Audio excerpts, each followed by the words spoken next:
नमस्कार दोस्तों, मैं हूँ रूबी पारेख और गीगल पर आप सभी का एक बार फिर से स्वागत है। और आज अभी जो आप बुक सुनने वाले हैं, ये वो बुक है जो दुनिया में बहुत से लोग दिन रात पढ़ते हैं, सुनते हैं, ताकि वो अपने सबकॉन्शियस माइंड को सक्सेस के लिए प्रोग्राम कर सके। लेकिन क्या आपको पता है कि ये बुक लिखी कैसे गई थी और इसके पीछे कितनी सारी मेहनत की गई है? वैसे इस बुक के ऑथर है नेपोलियन हिल। नेपोलियन हिल को उस वक्त अमेरिका के वन ऑफ द रिचेस्ट इंसान एंड्रयू कार्नेगी ने बुलाया और कहा कि मैं दुनिया को एक अमीर बनने का सीक्रेट और उसकी फिलॉसफी देना चाहता हूं, लेकिन उसके लिए कम से कम 20 साल का समय लग सकता है। तो क्या तुम मेरे लिए 20 साल तक काम करोगे? लेकिन तुम्हें कोई सैलरी या पैसा वैसा नहीं मिलेगा। मुझे अभी के अभी हाँ या ना में जवाब दो। अब ये सब सुनकर के तो पहले नेपोलियन हिल को कुछ समझ ही नहीं आया, लेकिन फिर उन्होंने सोचा कि अगर दुनिया का सबसे अमीर आदमी मुझे कुछ कह रहा है तो मुझे ये काम कर ही लेना चाहिए। और नेपोलियन हिल इस काम के लिए मान गए। उसके बाद एंड्रयू कार्नेगी ने नेपोलियन हिल को उस वक्त के बहुत फेमस लोगों से मिलवाया और कहा कि मैं जानता हूं कि ये सब फ्यूचर में बहुत सक्सेसफुल होने वाले हैं। जाओ पता करो कि इन सब में क्या कॉमन है और ये अमीर कैसे बने। इनमें सबसे पहला नाम था हेनरी फोर्ड का। आई होप हम सब जानते हैं कि मिस्टर फोर्ड कौन है, और अगर नहीं जानते हैं तो उनकी फोर्ड गाड़ियां तो पक्के से जानते ही होंगे। इसके बाद वो और भी फेमस लोगों से मिले, जिनमें अलेक्जेंडर ग्राहम, थॉमस एडिसन जैसी पर्सनैलिटीज शामिल थी। और 20 सालों की मेहनत के बाद नेपोलियन हिल ने ये बुक पब्लिश की और हमें कई सारे स्टेप्स के थ्रू बताया कि एक कॉमन आदमी किस तरीके से अपनी फाइनेंशियल कंडीशन को इम्प्रूव कर सकता है, अपना माइंडसेट चेंज कर सकता है और अमीर बन सकता है। सो आई होप आप एक्साइटेड होंगे नेपोलियन हिल की 20 साल की मेहनत को सुनने के लिए, यानी उनकी book masterpiece think and grow rich को सुनने के लिए। तो आइए इस सफर का हिस्सा बनते हैं और सबसे पहले जानते हैं इस किताब के बारे में। एक इंसान जिसने थॉमस एल्वा एडिसन के साथ बिजनेस पार्टनरशिप करने की सोची। हमारे विचारों में अनलिमिटेड पावर होती है। अगर इन विचारों में पर्पस और मजबूत इरादे जुड़े हुए हों तो आप अमीर बन सकते हैं और वो सब कुछ हासिल कर सकते हैं जो आपने सोचा है। एडविन सी बर्न्स ने ये खोज निकाला कि कैसे विचार यानी कि थॉट्स की पावर से अमीर बना जा सकता है। इस खोज में सक्सेस पहली कोशिश में हासिल नहीं हुई, बल्कि धीरे धीरे हासिल हुई। इस महान रहस्य की खोज की शुरुआत बर्न्स की उस इच्छा से हुई जो उन्हें महान एडिसन का बिजनेस पार्टनर बनाने के लिए चैन से सोने नहीं दे रही थी। बर्न्स की उस विल पावर की सबसे बड़ी बात यह थी कि वो क्लियर थे कि उन्हें एडिसन के साथ काम करना है, ना कि एडिसन के ऑफिस में काम करना है। अब बर्न्स की कहानी को ध्यान से सुने कि उनकी सोच हकीकत में कैसे बदली। फिर आपको वो 3 नियम बेहतर तरीके से समझ में आएंगे जो आपको अमीर बनाते हैं। जब बर्न्स के मन में ये विचार कौन था, तब वो इस हालत में नहीं थे कि वो इस पर कोई कदम उठा सके। उनके रास्ते में 2 चुनौतियां थी। पहली तो ये कि एडिसन से उनकी कभी मुलाकात ही नहीं हुई थी और ना ही एडिसन उन्हें जानते थे। दूसरा ये कि उनके पास रेल का भाड़ा देने का इतना पैसा ही नहीं था कि वो ऑरेंज न्यू जर्सी तक पहुंच सके। ये सारी चुनौतियां इतनी बड़ी थी कि ज्यादातर लोगों के कॉन्फिडेंस को डगमगा दे और उनकी सोच यहीं पर दम तोड़ दे। लेकिन उनके इरादे इतने कमजोर नहीं थे। उन्होंने ठान ली थी और हार नहीं मानी, बल्कि बिना टिकट मालगाड़ी से सफर करके ईस्ट ऑरेंज तक पहुंच गए। उन्होंने एडिसन के लेबोरेटरी में खुद का परिचय दिया और कहा कि वो इस इन्वेंटर के साथ बिजनेस करने आए थे। काफी समय के बाद एडिसन ने इस पहली मुलाकात का खुलासा कुछ इस तरह किया था। वो मेरे सामने एक आम टूरिस्ट की तरह खड़ा था, लेकिन उसके चेहरे का तेज देखकर ये पता चल गया था कि वो जिस कारण से यहाँ पर आया है उसके लिए पक्का इरादा करके आया है। इतने सालों के एक्सपीरियंस में मुझे ये नॉलेज हो गया था कि अगर किसी चीज को दिल से चाहो तो सारी कायनात तुम्हें उससे मिलाने की कोशिश में जुट जाती है। मैंने भी उसके मजबूत इरादों को भांपकर उसे एक मौका दे दिया था और उसने इस बात को पूरी तरह से दिमाग में बैठा लिया था कि उसे सक्सेस को पाकर के ही रहना है। धीरे धीरे उसके काम ने यह भी साबित कर दिया कि मैंने उसे मौका देकर के कोई गलती नहीं की थी। उस नौजवान बर्न्स ने उस वक्त एडिसन से क्या कहा ये उतना इम्पोर्टेंट नहीं था जितना कि उन्होंने इस बारे में सोचा कि उन्हें एडिसन के साथ में काम करना है। तो इस बात पर एडिसन ने भी अपनी सहमति जताई थी। अगर थॉट की पावर की ये बात हर रीडर तक पहुंच जाए तो उन्हें पूरी किताब पढ़ने की कोई जरूरत नहीं है। बर्न्स अपने पहले ही इंटरव्यू के बाद एडिसन के बिजनेस पार्टनर नहीं बन गए थे। बल्कि उन्हें एडिसन के ऑफिस में बहुत ही कम सैलरी में काम करने का मौका दिया गया था। ये काम ऐसा था जो एडिसन के लिए ज्यादा काम का नहीं था, पर बर्न्स के लिए तो बहुत ही इम्पोर्टेंट था। इस मौके ने बर्न्स को अपने होने वाले पार्टनर को अपनी बिजनेस स्किल दिखाने का मौका दिया था। उनके होने वाले पार्टनर वहां पर उनके काम को परख सकते थे।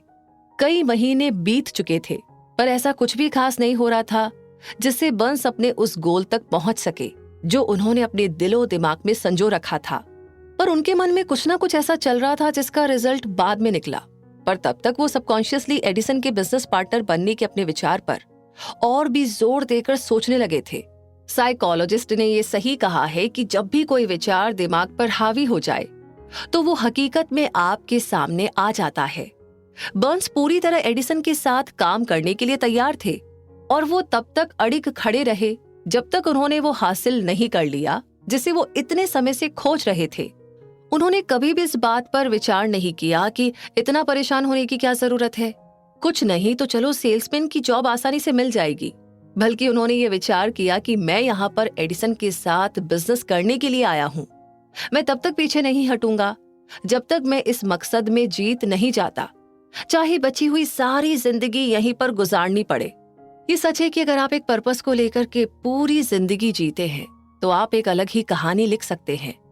शायद उस समय बर्न्स को ये बात पता नहीं थी, लेकिन उनकी मजबूत विल पावर और पक्के इरादे ने बड़ी से बड़ी बाधाओं को पार करके उन्हें वो मौका दिला दिया था जिसकी वो तलाश कर रहे थे। वैसे मौकों की खास बात ये होती है कि ये बिल्कुल अलग अंदाज में हमारे सामने आते हैं। सिर्फ इतना ही नहीं, जैसा आपने सोचा होता है उससे बिल्कुल अलग दिशा से भी ये मौके आने लगते हैं। ऐसा कह सकते हैं कि मौकों की ये चालाकी होती है कि वे पिछले दरवाजे से आते हैं और कई बार तो दुर्भाग्य और कुछ पलों की हार के रूप में भी हमारे सामने आ जाते हैं। शायद यही कारण है कि ज्यादातर लोग इन मौकों को पहचानने में चूक जाते हैं। उस समय एडिसन ने एक नई डिवाइस खोजी थी जिसका नाम एडिसन डिस्टार्टिंग मशीन था। बाद में उसे एडिफोन नाम से भी जाना गया। एडिसन के सेल्समैन उस मशीन के लिए बहुत ज्यादा एक्साइटेड नहीं थे। उन्हें तो ऐसा लग रहा था कि इसे बेचने के लिए उन्हें कुछ ज्यादा ही मेहनत करनी पड़ेगी। बर्न्स को बस इसी मौके की तो तलाश थी। उन्होंने इस मौके का जमकर फायदा उठाया और तुरंत उस मशीन को बेचने की अपनी इच्छा जाहिर की। ये वो मशीन थी जिसके लिए दुनिया में सिर्फ 2 ही लोग एक्साइटेड थे, एक तो बर्न्स और दूसरा उस मशीन को बनाने वाला। उन्होंने इतने बेहतरीन तरीके से इस मशीन को बेचा कि एडिसन ने बर्न्स को उस मशीन को पूरे देश के मार्केट में डिलीवर करने का कॉन्ट्रैक्ट ही दे दिया। इस बिजनेस की सक्सेस ने इसे एक नया स्लोगन दे दिया, made by Edison and installed by Burns, यानी कि एडिसन ने बनाया और बर्न्स ने लगाया। ये बिजनेस डील इतनी सक्सेसफुल हुई कि इसने बर्न्स को बहुत अमीर बना दिया, पर इससे ज्यादा उन्होंने ये साबित कर दिया कि अगर आप ठान ले तो आप भी अमीर बन सकते हैं। असल में बर्न्स ने कितना पैसा कमाया इसकी सही जानकारी तो नहीं है, पर यह अनुमान है कि उस समय उन्होंने 20 से 30 लाख डॉलर कमाए थे। जो भी ये अमाउंट रहा हो, ये उस नॉलेज के सामने फीकी पड़ जाती है जिन रूल्स की मदद से, जिन नियमों की मदद से बर्न्स ने वो हासिल किया था जो वो असल में चाहते थे। बर्न्स ने तब ये सोच लिया था कि उन्हें एडिसन के साथ पार्टनरशिप करनी है, जब उनके पास इसकी शुरुआत करने के लिए कुछ भी नहीं था सिवाय इसके कि वो इस थॉट को और मजबूती के साथ सोचे और इस पर पूरे इरादे के साथ अमल करे जब तक कि वो उसे हासिल न कर ले। उनके पास बिल्कुल भी पैसा नहीं था, वो ज्यादा पढ़े लिखे भी नहीं थे, यहाँ तक कि उनके पास कोई पावर भी नहीं थी, पर उनके पास हिम्मत थी, विश्वास था और विल पावर थी कि वो जीत सकते हैं। इन सभी ताकतों के साथ वो उस महान इन्वेंटर का दाया हाथ बन बैठे।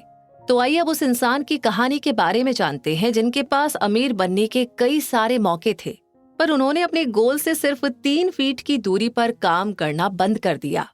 थोड़ी हार के कारण कोशिश करना छोड़ देना फेलियर का सबसे आम कारण होता है। हर किसी को कभी ना कभी इस गलती का एहसास जरूर से होता है। आरयू डर्बी, जो कि बाद में देश के सक्सेसफुल इंश्योरेंस एजेंट बने, वो अपने अंकल की कहानी बताते हैं कि उस समय लोग सोने यानी कि गोल्ड के पीछे पागल थे। तब उनके अंकल पर भी औरों की तरह सोने का भूत सवार हो गया था और वो वेस्ट की तरफ सोना खोजने और अमीर बनने के लिए निकल पड़े। शायद उन्होंने कभी ये सुना ही नहीं था कि हमारा दिमाग सोने का सबसे बड़ा मैन्युफैक्चरर है, ना कि जमीन। वो खुदाई करने के लिए निकल पड़े। बेशक ये काम बहुत मुश्किल था, लेकिन वो ठान कर गए थे। कई हफ्तों की मजदूरी के बाद उन्हें एक चमचमाता हुआ मेटल दिखाई दिया। उन्हें इस मेटल को बाहर निकालने के लिए मशीन की जरूरत पड़ी, जिसके लिए वो तुरंत अपने घर विलियम्सबर्ग, मैरीलैंड वापस आ गए। अपने रिश्तेदारों और पड़ोसियों को इस कामयाबी के बारे में बताया। उनकी बातों ने सबको मंत्रमुग्ध कर दिया था और सभी ने मिलकर के पैसा इकट्ठा किया और उस मशीन को खरीदकर उसी खान में भेज दिया। डर्बी और उसके अंकल फिर से उसी खान में काम करने पहुंच गए। जब उस चमचमाती मेटल के पहले बैच को गलाने और उसे प्योर करने के लिए भेजा गया, तो उसका रिजल्ट देखकर उन्हें इस बात का विश्वास हो गया कि कोलोराडो की सबसे बड़ी खान उनके पास ही है। उनकी उम्मीदें तूफान की तरह दिन ब दिन बढ़ती ही जा रही थी। तभी अचानक कुछ ऐसा हुआ कि उस सोने की खान से सोना गायब ही हो गया। वे दुखी और निराशा के चरम पर पहुंच गए। उन्हें उस खान में कहीं सोना दिखा ही नहीं। उन्होंने सोने के सिरे यानी कि उसकी टिप को ढूंढने की बहुत कोशिश की, लेकिन उनके हाथ कुछ नहीं लगा और अंत में उन्होंने उस मशीन को बेच देने का फैसला ले लिया। वो एक कबाड़ी को कुछ $100 में उस मशीन को बेचकर घर वापस आ गए। आपने सुना होगा कि कुछ कबाड़ी सच में बेवकूफ होते हैं, पर वो आदमी उनमें से नहीं था। उसने दिमाग लगाया और एक माइनिंग इंजीनियर को वो खान दिखाने के लिए बुलाया। उसने ये देख करके अनुमान लगाया कि सोने का सिरा सिर्फ 3 फीट नीचे पाया जा सकता है, जहां पर डर्बी और उसके अंकल ने खुदाई रोक दी थी। और हकीकत में हुआ भी वही। वो कबाड़ी उस खान से निकले मेटल की वजह से करोड़पति बन गया था, क्योंकि वो जानता था कि किसी काम को छोड़ने के पहले किसी एक्सपर्ट की राय लेना जरूरी होता है। उस मशीन को खरीदने के लिए रिश्तेदारों और पड़ोसियों से पैसा लिया गया था, जिसका पेमेंट डर्बी ने किया था, क्योंकि उन लोगों को उस नौजवान पर विश्वास था। डर्बी को उस मशीन का पैसा चुकाने में कई साल लग गए। इतना नुकसान होने के बाद वो इस गेम से तब निकल पाए जब वो एक इंश्योरेंस कंपनी में एजेंट बने और उन्हें पता लगा कि थॉट की पावर के दम पर सोना बनाया जा सकता है। वो उस घटना को भूले नहीं थे जिसने उनकी जिंदगी बदल दी। उन्होंने असीम दौलत हासिल करने से सिर्फ 3 फीट की दूरी पर कोशिश करना छोड़ दिया था। डर्बी को उस एक्सपीरियंस से बहुत फायदा हुआ। उन्हें पता चल गया था कि किसी की ना का मतलब ना ही हो, ये जरूरी नहीं है। उन्होंने अपने काम को बीच में छोड़ने की आदत को हमेशा हमेशा के लिए छोड़ दिया और ये तय कर लिया कि उन्हें कोशिश तब तक करनी है जब तक सोना ना मिल जाए, यानी जब तक इंसान हाँ ना कह दे। सक्सेस का रास्ता कुछ पलों के फेलियर से होकर गुजरता है। ज्यादातर लोग काम को बीच में ही एक फेलियर के बाद छोड़ देते हैं। उन्हें पता होना चाहिए कि फेलियर सिर्फ कुछ देर का इंतजार है, हार नहीं। अमेरिका के लगभग 500 सक्सेसफुल लोगों ने यह स्वीकार किया है कि उन्हें सक्सेस तब मिली जब हार उनके बिल्कुल करीब थी। तो फेलियर इस मामले में बहुत ही चालाक होती है। वो लोगों के मन को भटकाने के लिए अक्सर तभी आती है जब सक्सेस बहुत ही करीब होती है। कंग्रेचुलेशंस इस बुक समरी को कंप्लीट करने के लिए। अब आप सोच रहे होंगे कि हम आपको कंग्रेचुलेट क्यों कर रहे हैं। कोई बात नहीं, मैं आपको समझाती हूँ। एक्चुअली हमने रीडर्स यानी कि जो बुक्स पढ़ते हैं और सुनते हैं और